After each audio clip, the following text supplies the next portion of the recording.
Déjà annoncé au sommaire, les victimes de l'esclavage par descendance veulent saisir des juridictions internationales après le blocage d'une vingtaine de plaintes déposées dans les tribunaux de Caille, Djema et Nioro du Sahel.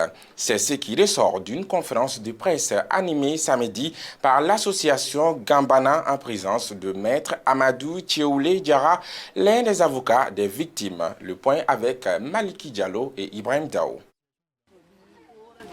Le Mali compte plus de 2000 déplacés internes selon un rapport récent de l'association TEMED qui se bat depuis 2006 contre l'esclavage.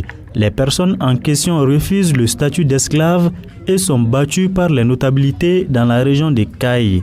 Le dernier événement remonte au 21 novembre 2019 à Kriwane où 105 personnes ont été violentées et chassées du village.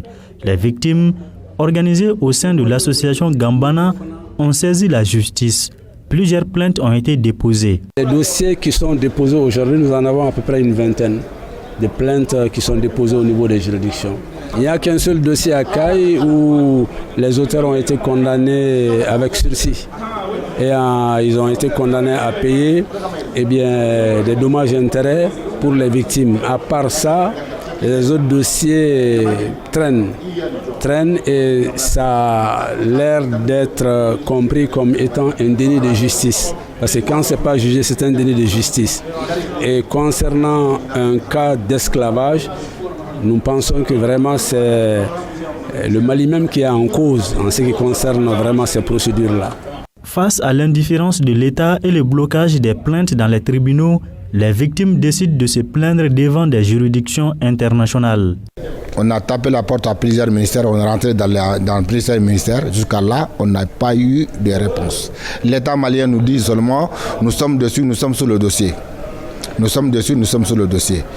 Tout juste la semaine dernière, ce n'est même pas la semaine dernière, c'était lundi ou mardi que je me suis déplacé pour aller voir certains bureaux que j'en ai marre de l'État malien, que je vais essayer d'écrire maintenant à la CEDEAO.